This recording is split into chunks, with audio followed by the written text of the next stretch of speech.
षष्ठाध्यायी जगन्माता यस्य चित्तात् समुत्थिता वेदानामुपकाराय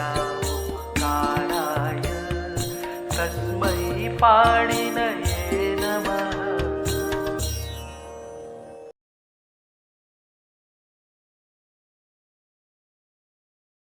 नमः पाणिनये। हम लोग पाणिनि प्रक्रिया में प्रवेश करने के लिए पाणिनि विधि से संधियाँ पढ़ रहे हैं। संधि के इस क्रम से हमें सारी संधियों का ज्ञान हो जाता है और हमारे ऊपर बोझ नहीं पड़ता। छोटे छोटे कार्य निकाले और उनका एक एक वर्ग बना के उनको हम अलग अलग आपको बता रहे हैं।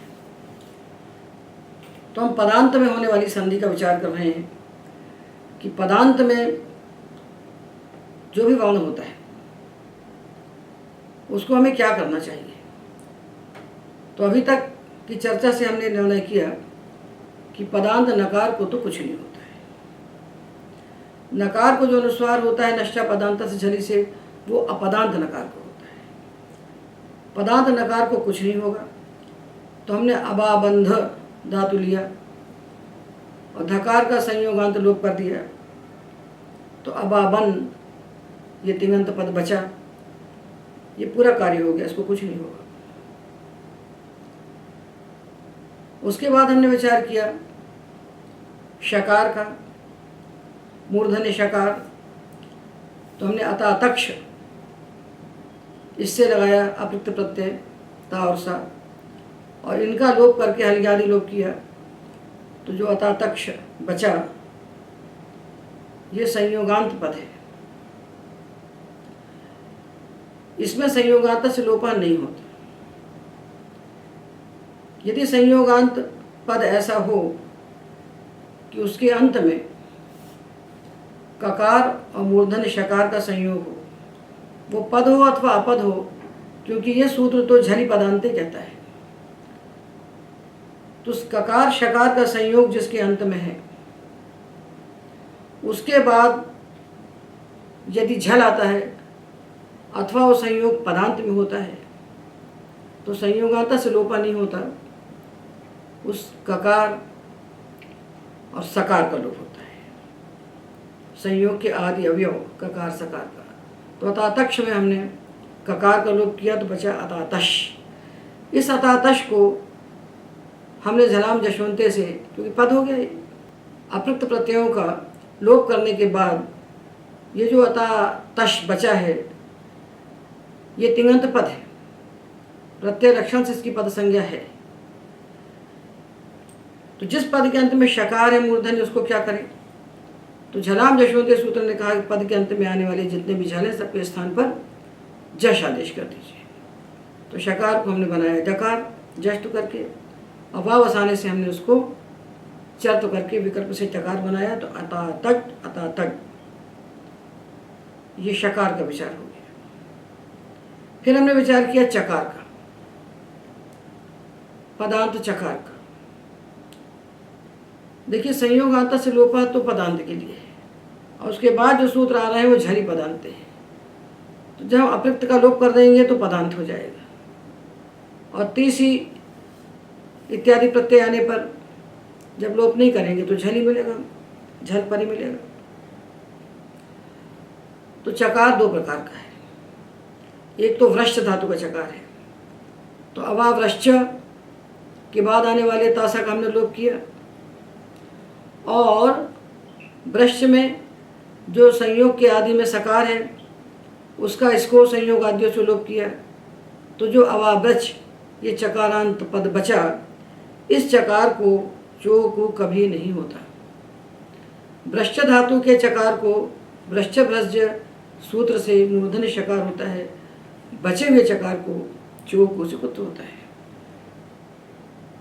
तो अवावृश्च में सकार का लोप करके जो अवावृच बचा, इस चकार को हमने वृश्च भ्रज से मूर्धन्य शकार बनाया, और उसके बाद झलाम जशवंते से जष्ट करके डकार बनाया, और वावसाने से विकल्प से चर्त करके विकल्प से ट बनाया। तो अवाव्रट और अवाव्रट ये दो बन गए। तो नकार चकार और शकार, 3 वर्णों का हमने पूरा विचार कर लिया। अब ये पदांत में है, तब तो हम झलाम जशवंते लगाएंगे, वावसाने लगाएंगे, और पदांत में नहीं है तो झलाम जशवंते वावसाने नहीं लगाएंगे। जैसे धातु हमने लिया वावृश्च, और वावृश्च धातु में तिप प्रत्यय लगाया, तिप लगाया, सिप लगाया। जो तिप लगाया तब भी ती तो झला दी है, झल है, तिप में जो तकार है वो झल है, तो झल परे होने पर भी हमने इसको सूत्र से संयोग के आदि में रहने वाले सकार का लोप कर दिया, तो बचा वावृच और ती। अवावृच जो बताया है वो पदांत का उदाहरण था, और वावृच जो ती जब बता रहे हैं तो झल परे होने का उदाहरण है। तो वावृच और ती, यहाँ भी हमने भ्रष्ट भ्रष्ट से चकार को शकार किया, तो बन गया वावृच के स्थान पर हो गया वावृश, उसके बाद आया ती, तो शा है इष्टु और ता है स्तु, तो स्टुनाष्टु से हमने तकार के स्थान पर टकार किया, तो बन गया वावृष्टि, वावृष्टि। तो शकार पदांत में है तो हमने झलाम जशवंते किया, वावसाने किया। शकार पदांत में नहीं है तो हमने स्टुनाष्टु से तकार को स्टुत्व कर दिया। और वावृष्टि के बाद यदि सिप आता है, सा आता है, तब क्या करें? तो वावृश्च और सी, इसको संयोग आद्यों से हमने सकार का लोप किया। चकार को भ्रष्ट भ्रष्ट से हमने मूर्धन्य शकार बनाया, और इसके बाद जो सकार आ रहा है ये झल तो अवश्य है, झल तो है,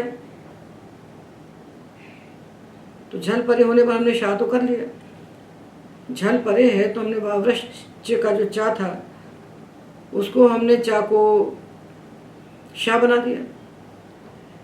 किंतु यहाँ तो इष्टुत्व प्राप्त है नहीं, यहाँ क्या करेंगे? पदांत नहीं है तो झलाम जशवंते भी नहीं हो। और आगे सकार है, तो सकार परे होने पर हमको क्या क्या कार्य प्राप्त है? मूर्धन्य शकार है, उसके बाद सकार है। तो देखिए शकार तो इष्टु है और सकार स्तु है, तो इष्टुनाष्टु हमको प्राप्त जरूर है, प्राप्त है ना, किंतु नहीं हो सकता, क्योंकि इष्टुत्व 8 का सूत्र है। इष्टुत्व 8वें अध्याय के 4थे पाद का सूत्र है, तो इष्टुत्व प्राप्त होने के बाद भी यहाँ नहीं हो सकता। पर त्रिपादी का सूत्र, यदि कोई पूर्व त्रिपादी प्राप्त है तो नहीं कार्य कर सकता, पूर्व त्रिपादी को ही काम करना पड़ेगा। तो वावृश्च में सकार का लोप करके जो वावृश बनाया, उसके बाद तिप आया, तो वहाँ कुछ और प्राप्त नहीं है, वहाँ अष्टुनाष्टु ही प्राप्त है। तो तकार के स्थान पर हमने टकार कर दिया अष्टुत्व करके, और वावृश उसी जब आया तब भी अष्टुनाष्टु से सकार के स्थान पर इष्टुत्व होकर के मूर्धन्य शकार होना चाहिए था, किंतु वो नहीं हो सकता, क्योंकि उसके पहले सूत्र बैठा है 8-2 में, षडो कस्सी, मूर्धन्य शकार और ढकार के स्थान पर ककार होता है सा परे होने पर, तो इष्टुनाष्टु तो नहीं आ सकता यहाँ, क्योंकि पूर्व त्रिपादी का सूत्र जब बैठा है तो पर त्रिपादी कार्य नहीं कर सकती। तो मूर्धन्य शकार के स्थान पर हो गया क, तो वावृश के स्थान पर हो गया वावृक। अब का के बाद सा आ गया, तो का के बाद जब सा आया और प्रत्यय का सकार है, तो हम पहुंच चुके हैं आदेश प्रत्यय योग से। इन और कवर के बाद आने वाले प्रत्यय के सकार को और आदेश के सकार को मूर्धन्यादेश होता है, तो सी को हो गया शी, और काशा संयोगे क्ष, काशा से क्ष बन गया, तो वाह वृक्षी, वाह वृक्षी। ये 2 दांत झल परे होने पर हमने देखे, तो वावृष्टि, वावृष्ट, और वावृश्च और अति जब आएगा, अति, तो अति तो झल है नहीं, तो यहाँ तो कोई संधि प्राप्त होगी नहीं। हल के बाद अच आया है तो कोई संधि होने वाली नहीं है। तो वावृश्चति, वावृष्टि प्रत्यय है ती तः अति, ती इति तः अति, सी ईशी थः थ, मी ईमी वह मह। ये अभ्यस्त धातुओं से लगने वाले, यंगलुगंत अभ्यस्त धातुओं से लगने वाले प्रत्यय हैं। इनको सामने रख करके यदि हम यंगलुगंत धातुओं से इन प्रत्ययों को लगाते हैं तो संधि का पूरा अभ्यास हो जाता है। और किसी रास्ते से चलते हैं तो पूरा तो हम जान नहीं पाते, और जब कोई प्रयोग आता है तो हम अटक जाते हैं। इसलिए हम आपको यंगलुगंत धातुओं से ही उदाहरण बताते हैं। यंगलुगंत धातुओं से बताने में लाभ क्या होता है, देखिए, यदि यंगलुगंत धातु नहीं बताते हैं और कोई प्रत्यय लेते हैं तो यंगलुगंत धातु जो हैं वो सारे के सारे चरकरितंच इस गणसूत्र से अदादिगण के माने जाते हैं। अदादिगण के होने से इनसे परे आने वाली शब्द का लुक हो जाता है, और लुक हो जाने से वो हलंत धातुओं के सामने सीधे प्रत्यय हमको मिलते हैं। उनका साक्षात संयोग होता है प्रत्ययों से, बीच में विक्रम नहीं होता। और कहीं हम चाहें कि हम देख लें तो हमको उदाहरण मिल नहीं सकता। हम चाहें कि डा के बाद हमको ता मिल जाए जोड़ने के लिए, डा के बाद ता हमको मिल जाए तो हमको मिलता नहीं, कहीं उदाहरण को नहीं मिलेगा। डा के बाद ता को सूत्र कह रहा है कि डा के बाद ता आएगा तो आप स्टू कर देना, पर हम देखना चाहें उदाहरण तो हमें केवल यंगलुगंत मिलेगा। क्योंकि यदि हम डकारांत धातु से कोई साधातु प्रत्यय लगाते हैं तो बीच में विकर्ण बैठ जाएगा, तो डकार और प्रत्यय के बीच में व्यवधान आ जाएगा। और यदि डकारांत धातु से हम कोई अर्धातु प्रत्यय लगाते हैं बलादि तो इडागम हो जाएगा, इडागम हो जाएगा। तब भी डकार का तकार सकार इत्यादि से संयोग हमको नहीं देखने को मिलेगा। और हमें सारे उदाहरण आँख से देखना है, प्रयोग करना है, तो यंगलुगंत धातुओं से ही बनाना पड़ेगा। इसलिए संधि को सम्यक और समग्र समझने के लिए यंगलुगंत धातुओं के रूप बनाना ही एकमात्र उपाय है, क्योंकि यहाँ बीच में विकरण नहीं मिलेगा। अदादिगण के जो धातु है वहाँ भी विकरण नहीं बैठता, तो वहाँ इतने धातु ही नहीं है जिनके अंत में टाठा डाढ़ावना सब मिल जाए। टाठा डाढ़ावना ताथा ताधना ये सारे पूरे 33 व्यंजन मिल जाएं, कुल 72 तो धातु है वहाँ, और गांगतों को मिला के 73। तो वहाँ जो हलंत धातु इनमें सारे उदाहरण को मिलते नहीं, इसलिए यंगलुगंत से पढ़ी। और यंगलुगंत से पाने के लिए यंगलुगंत के प्रत्यय हैं, इन प्रत्ययों को सामने रख लीजिए, और सारे प्रत्यय रूप जो यंगलुगंत धातुओं से बना लेता है उसके सारे संधि कार्य सिद्ध हो जाते हैं, उसका कहीं स्खलन नहीं होता। तो वावृष्टि, वावृष्टः, वावृश्चति, और वावृश्च और सी, तो सा का लोप किया, चकार को शकार किया, और शजो कसी से शा को का कर दिया, प्रत्यय के सा को शा बनाया, तो वावृक्षी, वावृष्ठः, वावृश्च, इसको संयोगाद्यों से सकार का लोप करके वावृच, और था चकार को हमने वृश्च वृश्च से शा बनाया, तो था को स्टोनाष्टु से ठा हो, वावृष्ठा, वावृष्ठ। अब जब मी वह मह प्रत्यय आए विपस्मस, तो यहाँ चकार को कुछ प्राप्त नहीं होगा, क्योंकि चकार को जो कुछ हो रहा है वो झलि पदांते हो रहा है। चकार के लिए जो कहा जा रहा है वो झलि पदांते कहा जा रहा है।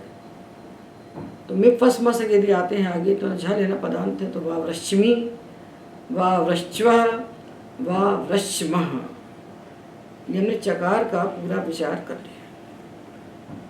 चकार दो प्रकार का है, जो वृश्च का नहीं है वहाँ हमको चोकू लगाना है।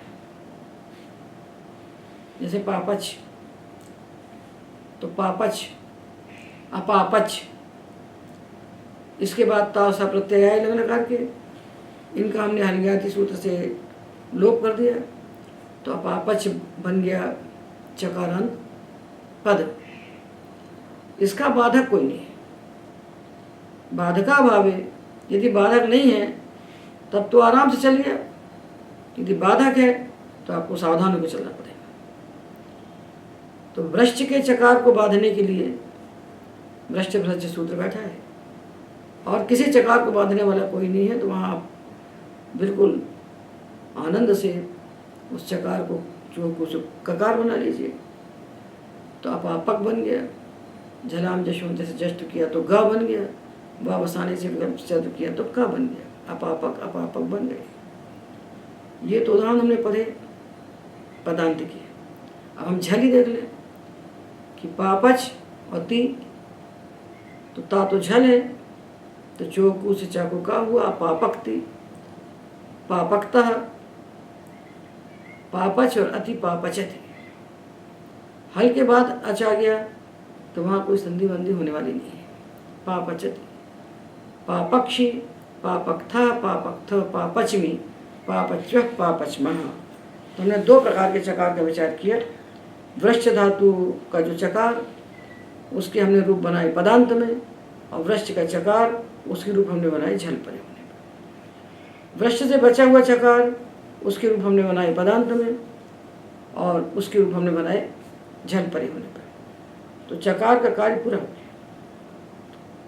चकार के विषय में जो हल संधि होने वाली थी उसकी चिंता पूरी हो गई, उसके विषय में कुछ नहीं करना। अब हम लेंगे छकार को। ऐसे एक एक अक्षर को हम लेते जाएंगे तो हम आर पार पूरी संधि को जान जाएंगे। सविज्ञान, रचना नहीं है। रचने से तो कोई बात आती नहीं है, और रटने से जो बात आती है थोड़ी देर के बाद निकल जाती है, क्योंकि बुद्धि में स्थिर हो नहीं सकती। तो हम छकार की बात करते हैं। सहज बोध का 39 पृष्ठ है, सहज अष्टाध्यायी सहज बोध के प्रथम भाग का 39 पृष्ठ है। इसके क्रम को भी हम बदल के आपके सामने इसलिए बोल रहे हैं कि आपकी बुद्धि में स्पष्ट हो जाए। तो आप देखते जाइए, और जो कुछ इसमें नहीं है उसको भी हम बता रहे हैं। जो कुछ इसमें कहीं मिसप्रिंट हो गया है, कहीं कुछ विचार अनुत्पन्न हो गया है, उसको भी हम बताते जा रहे हैं। तो आप शोधन भी करते चलिए यदि आपको लगता है कहीं तो छकार वास्तव में 3 प्रकार का है। छकार 3 प्रकार का है। जब छकार अंत में हो, उस छकार के स्थान पर हमें कोई संधि करना है, कोई आदेश करना है, तो 3 हिस्से में छकार को बांट देना चाहिए। उसमें से एक छकार का हम विचार कर चुके हैं। तो ये जो हुर्छा मूर्छा में आ की संज्ञा करके हुर्छ मूर्छ धातु बचते हैं, इनका जो छकार है रेप पूर्वक जिसके पहले रा है, इससे जब हम द्वित्वादि कार्य करके मोमूर्छ ये धातु बनाते हैं, तो इस मोमूर्छ धातु के बाद आने वाले अपृक्तता और सा प्रत्यय का लोप नहीं होता, क्योंकि उसके पहले ही रालोपा सूत्र से इस छकार का ही लोप हो जाता है। रालोपा का अर्थ है रेप से उत्तर जो छकार और वकार, उनका लोप होता है झल परे होने पर और पिप परे होने पर। इसमें किंगित इत्यादि की अनुवृत्ति नहीं आती है, किंगित की अनुवृत्ति नहीं है, तो लोप हो गया। तो अमोमूर्छ में छकार का जब लोप हो गया तो अब बना अमोमुर। अब हम हल्ज्ञादि लोप कर देंगे और उपधा को गुण करके रा को विसर्ग करके अमो मोह तो बना लेंगे। ये तो पहला छकार, इसका विचार हम कर चुके हैं। अब दूसरा छकार, दूसरा छकार है सतुक छकार। ऐसा छकार जिसके पहले तुक बैठा हुआ है, जिसके पहले तुक बैठा हुआ है।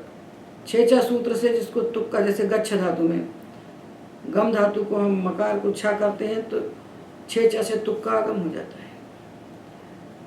तो जो धातु है प्रच्छ, प्रच्छ, इस प्रच्छ में जो छकार है, इसके पहले जो चा बैठा है, जब हमको छा के पहले चा दिखाई पड़े, ऐसा समझ लीजिए सरल भाषा में, जब छा के पहले हमको चा दिखाई पड़े, छकार के पहले चकार दिखाई पड़े, तो समझिए वो चकार तुक है।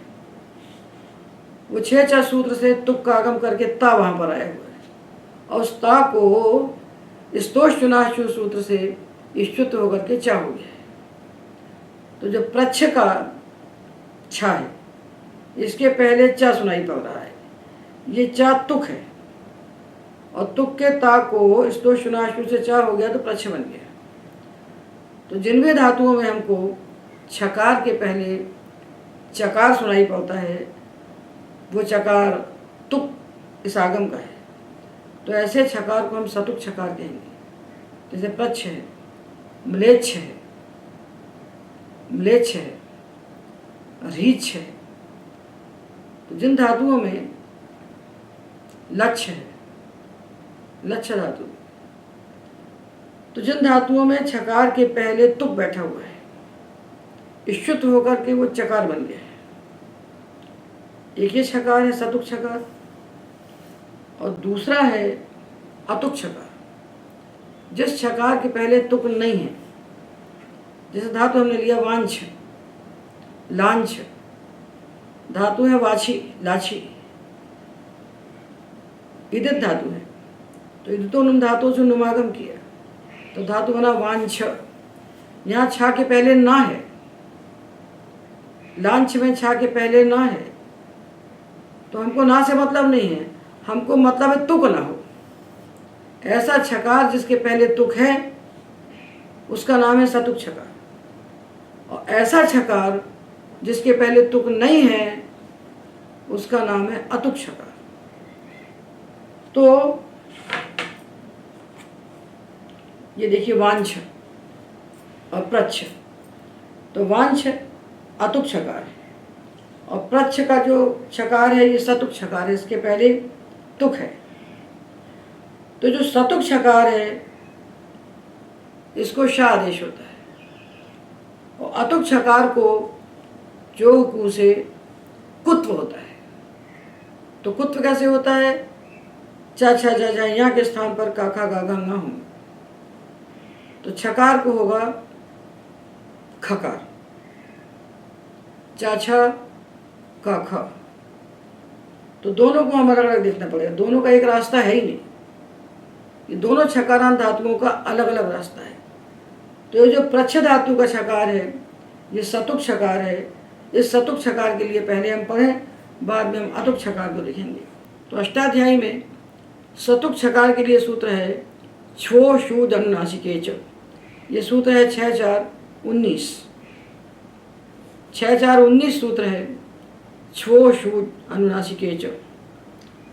ये कहता है सतुक छकार के स्थान पर तालव्य शकार आदेश होता है, और वकार के स्थान पर ऊच भी करता है ये। तो वकार की चर्चा हम जब वकार तक पहुंचेंगे तब करेंगे। अभी हम छकार की बात कर रहे हैं।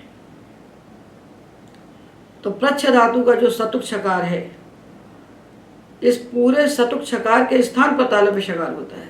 मतलब तुक और छा दोनों को मिला करके, केवल छा को नहीं होगा। ये जो चा समेत छा है, इस पूरे के स्थान, पूरे को हटाकर इसके स्थान पर शा आएगा। तुक और छा दोनों को मिलाकर सतुक छकार के स्थान पर तालव्य शकार आदेश होता है। ये कब होता है? क्योंकि देखिए संधि में आपको 3 बातों को ये बुद्धि में नहीं बैठाया, तो संधि के सूत्र फिसल जाए। किसको होता है, और क्या होता है, और क्यों होता है, या कब होता है? क्योंकि अपने आप नहीं होता कोई भी कार्य, सृष्टि में अपने आप कोई कार्य नहीं होता, किसी न किसी निमित्त से होता है। तो चकार है, छकार के पहले, ये जो छकार के पहले चकार दिखता है, चकार है ही नहीं, ये तकार है। ये तकार कहाँ से आया? तुक का आगम होकर के आया, 6 सूत्र से तुक का आगम होकर आया। तो जब तुक था तो चा कैसे बन गया? तो स्तोष चुनाश से चा बन गया। इस चकार और छकार को मिला करके सतुक छकार के स्थान पर तालव्य शकार आदेश होता है। ये कब होता है? क्वौ अनुनासिके और झलादौ क्विप परे होने पर, अनुनासिक वर्ण परे होने पर और झलादि प्रत्यय परे होने पर। ये चूंकि ये सूत्र अंगाधिकार का सूत्र है, इसलिए ये प्रत्यय में ही प्रवृत्त होगा। यहाँ झल का मतलब झल नहीं है। अंगाधिकार में यदि झलादौ कहते हैं तो ये मान के चलना चाहिए कि यहाँ झलाधिकार तो झलादि प्रत्यय है, क्योंकि अंग संज्ञा प्रत्यय परे होने पर ही होगी। तो अंगाधिकार में प्रत्यय नहीं कहा जाए तो भी हमको प्रत्यय अर्थ मान लेना चाहिए। तो क्विप परे होने पर, अनुनासिक यानी अनुनासिक प्रत्यय परे होने पर और झलादि प्रत्यय परे होने पर सतुक छकार के स्थान पर तालव्य शकार आदेश होता है। तो दीक्षित जी ने सिद्धांत कौमुदी में इस छो शूज में किंगिति की अनुवृत्ति मान ली। ये किंगिति कहाँ से ले आए, कहाँ बैठा है वो बैठा अनुनासिका से पिछलो किंगिति। 14वें सूत्र में है किंगिति और 19वां सूत्र है छो शूज, उसमें अनुवृत्ति उन्होंने मान ली। अब अनुवृत्ति मान लेने से जंजाल पैदा हो गया। जंजाल ये हुआ कि जब किदकित झलादि प्रत्यय होगा तब तो हम लगाएंगे छो शूज, और जब किदकित से भिन्न झलादि प्रत्यय होगा तो हम लगाएंगे ब्रश्य भ्रश्य। तो दोहरा रास्ता हो गया। अच्छा, दो रास्ते से भी आप चले तो भी आप लक्ष्य सिद्धि तक नहीं जा सकते, क्योंकि जब हमने पाप्रच्छ धातु को लिया उसे प्रत्यय लगाया मिप और मस, तो मिप प्रत्यय तो पित है। लट लकार के उत्तम पुरुष एक वचन में जब हमने मिप प्रत्यय लिया, पाप्रच्छ से मिप लगाया, तो मिप तो किंगित न है नहीं, न कित है न कित है, अपने साधातुक तो है नहीं। तो मिप लगाने पर, पित प्रत्यय परे होने पर ये सूत्र प्रवृत्त नहीं होगा। तो नहीं होगा तो सतुक छकार के स्थान पर शकार नहीं होगा। तो जो हमारा इष्टप प्रयोग है पाप्रश्मी, ये नहीं बन पाएगा। ये कैसे बनेगा? पाप्रश्मा तो बन जाएगा क्योंकि वो अपित है, पाप्रश्मा तो बन जाएगा, पाप्रश्मी कैसे बनेगा? वहाँ अटक जाएंगे और यहाँ भी भटक जाएंगे कि हम कितकित प्रत्यय में तो लगाएंगे छो शूज और जो कितकित नहीं है वहाँ लगाएंगे भ्रष्ट प्रत्यय।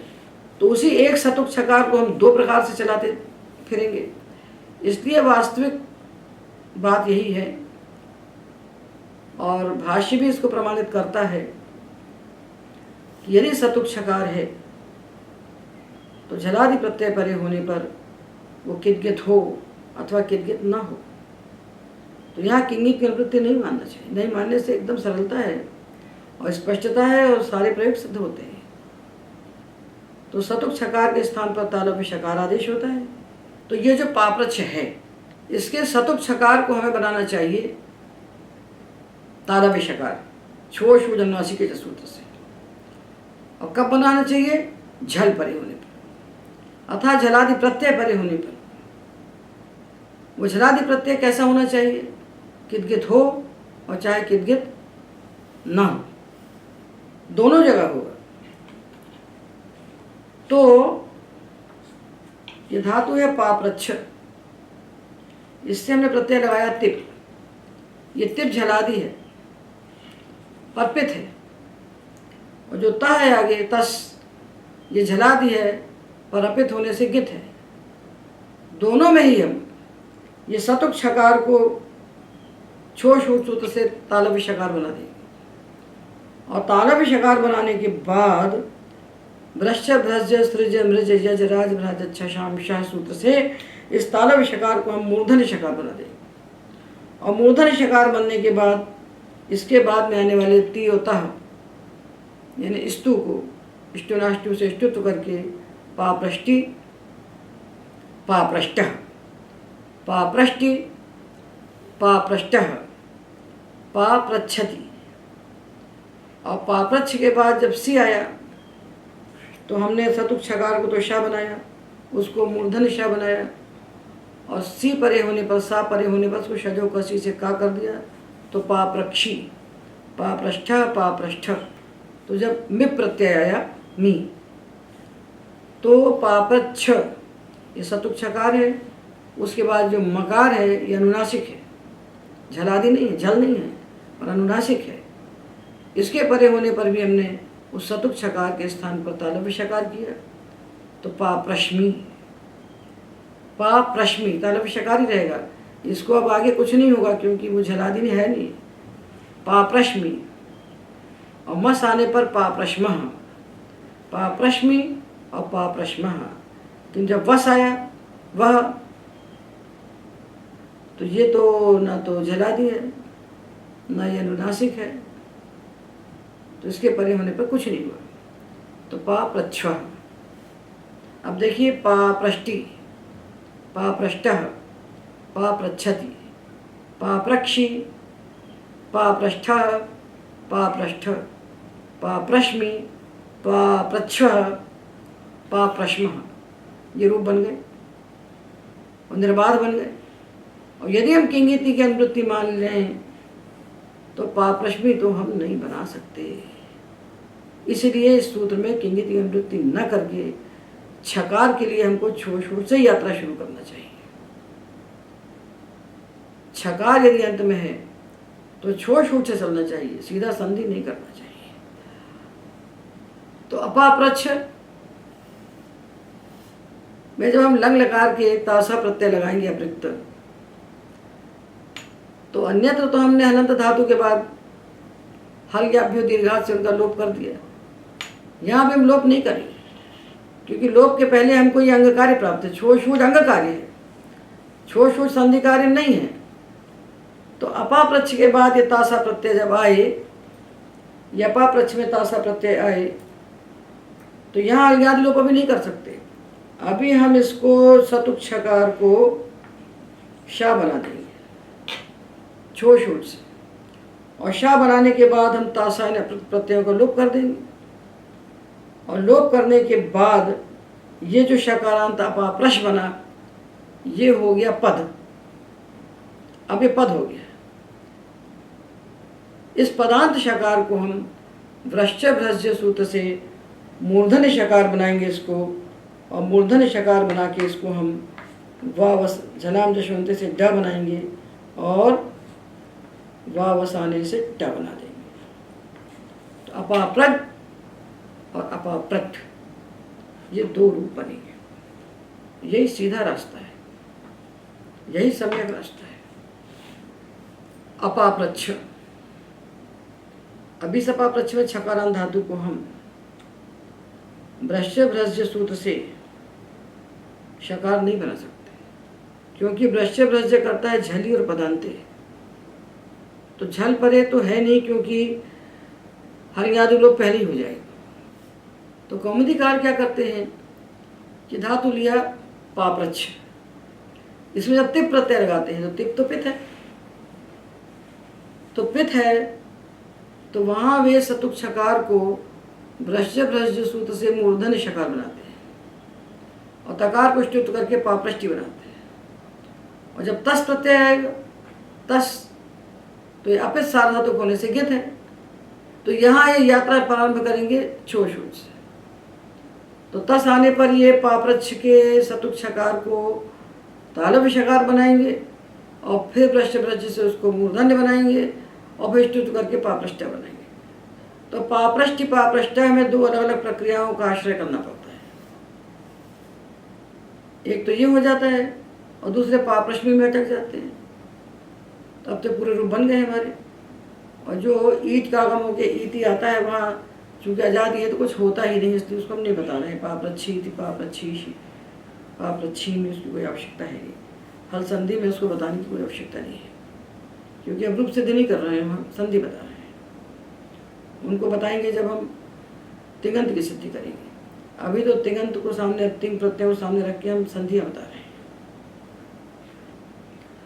तो अपाप्रच्छ जब लिया हमने लंग लकार में और उसके बाद हमने अपृक्त प्रत्यय रखे ता और सा, इतश्च से एकार का लोप करने से जो ता सा बचे, तो अपाप्रच्छ और ता अपाप्रच्छ और सा। यहाँ भी छोड़ छूट से शकार करने के बाद हमें अलगादि लोप करना चाहिए। और फिर जो अपाप्रच्छ बचेगा उसको भ्रष्ट भ्रष्ट से मूर्धन्य शकार करके जराम जशवंते से डकार, जष्ट करके डकार, वाव बसाने से चर्त करके टकार बनाना चाहिए। यही रास्ता है, एक रास्ता पकड़ना चाहिए। तो छकार के लिए हमने एक रास्ता आपको बताया जो शुद्ध रास्ता है। उसमें किदगित और किदगित से भिन्न के लिए एक ही रास्ता है, अलग अलग रास्ता नहीं है।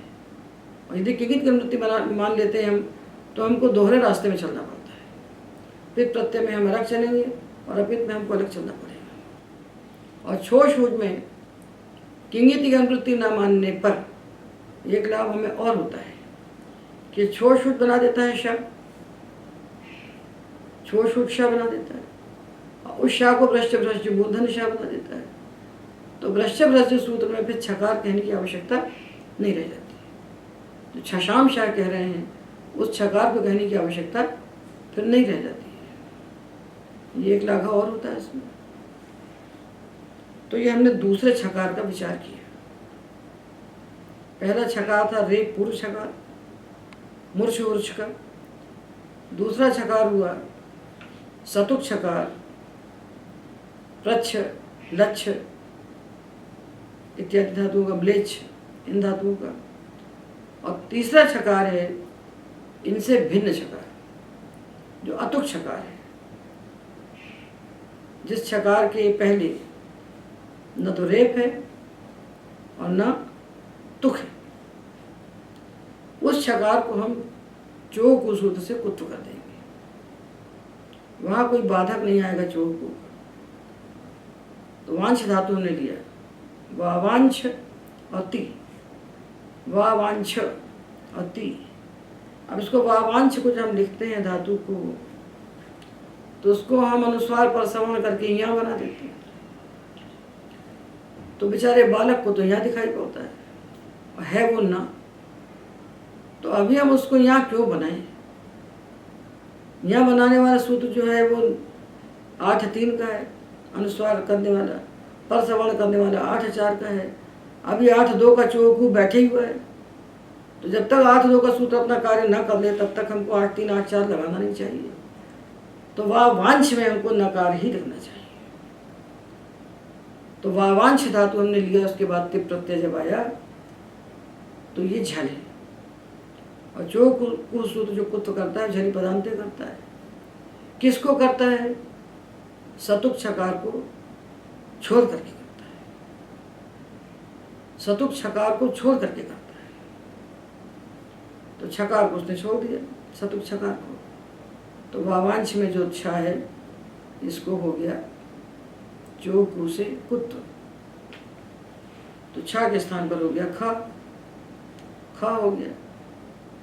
और खा के बाद जब तिप आया तो तिप आने पर सूत्र है खरीचा। खर परे होने पर झल के स्थान पर चर होता है। तो खा को हो गया का। तो वावांश और ती था, तो छा को हो गया खा चोकू से, और खरीचा से उसको हो गया का। तो देखिए वावांश धातु है, इसमें छकार है अंत में, किंतु ये छकार सतुक नहीं है, इसके पहले रेप भी नहीं है। 3 प्रकार के छकार का हमने विचार किया। तो 2 को छोड़कर बचा जो आखिरी शेष। इस छकार को चोकू ने क्या किया कि इसको कुत्व करके खा बना दिया। तो देखिए सूत्रों में देखते हुए चलिए कि 8-2, 8-3, 8-4 ये क्रम से चलेंगे।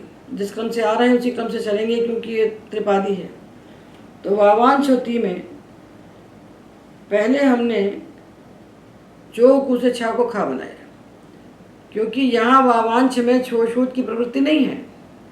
उसको सतुक छकार चाहिए या तुक छकार है। और जब ये खा बन गया तो जो ना था अपदांत, इसको नष्टा पदांत से झली से अनुस्वार हो गया, इसको अनुस्वार हो गया। और जो खा था उसको खरीचा से का हो गया। तो ना को अनुस्वार और खकार के स्थान पर चर्त करके ककार। अब जो अनुस्वार है उसको अनुस्वारस्य यही परसवर्ण सूत्र से परसवर्ण करके पर के समान, परसवर्ण पर के समान, तो अनुस्वार के बाद कौन बैठा है? क। तो का के समान कौन बनेगा? अनुस्वार का खा गा घंगा। अनुस्वार का स्थान नासिका है, तो कवर्ग में जो नासिका स्थान वाला गकार है वही होगा उसके स्थान पर, तो वावांगती बनेगा। वावांगती। अभी खरीचा अनुस्वार से ही परसवर्ण अभी आए नहीं है, हम लोग उसके बाद हम बताते हैं आपको। अब इस अवावांश जब हम लग लकार में अप्रयुक्त प्रत्यय लगाएंगे ता और सा, तो अप्रयुक्त प्रत्यय हो तो लोप हो जाएगा हल्यादि लोप, और हल्यादि लोप होने के बाद अवावांश जो बचा ये तिङत पद हो गया। तो तिङत पद हो गया तो न और छ का संयोग है, तो संयोग अंत से लोपा से छकार का तो लोप हो गया और रूप बना अवावान। अवावान ये सिद्ध रूप बनेगा, छकार का वहां लोप हो जाएगा। सतुक छकार था तो तुक के सहित छकार को हमने किया था तालव्य शकार, उसको मूर्धन्य शकार, उसको जष्ट करके डकार और विकल्प से चतुर करके डकार। किंतु जहां पर ये नहीं लगेगा, सतुक छकार नहीं होगा, वहां संयोगांत से लोप हो जाएगा। तो अपाप्रच्छ में संयोगांत से लोपा को कौन रोक रहा है? अपाप्रच्छ में संयोगांत से लोपा को कौन रोक रहा है? उसको रोक रहा है छोशु, क्योंकि वो सपादी का सूत्र है। वो सपादी का सूत्र है तो संयोगांत से लोपा से लोप नहीं करने देगा। ये छकार की बात पूरी होगी। अपाप्रक, अपाप्रग, अपाप्रष्टाम, अपाप्रच्छु, अवावान, अवावांगताम, अवावांशु, अवावान, अवावांगतम, अवावांगत, अवावांछम, अवावांछ, अवावांछम। जो संधि का नाटक है वो झल परे होने पर पदांत पे होता है अधिकतम, और जो अक्षर झल नहीं है यानी वा मा या अच, इनके परे होने पर हमको ये सब कार्य नहीं करना पड़ता है। केवल वहाँ एक सूत्र आता है मोक्ष, मोक्ष आता है। और बाकी मतलब अभी तक के प्रपंच से हमने देखा कि जो हल संधि के सूत्र प्रवृत्त हो रहे हैं प्रक्रिया में, ये झल परे होने पर ता था धासा, ता था धासा से जब प्रत्यय आरंभ होते हैं तो ये सूत्र लगते हैं, और अच होने पर तो संधि संयोग हो जाता है। अजीनम परिगण संयोजन आगे वाले से हो जाता है, और वाह मा या परे होने पर कोई कार्य कहा नहीं जा रहा है।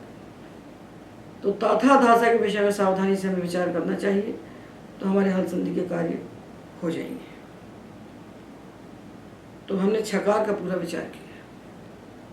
छकार के बाद हम जकार का विचार करेंगे। आज के व्याख्यान में एतावदेव।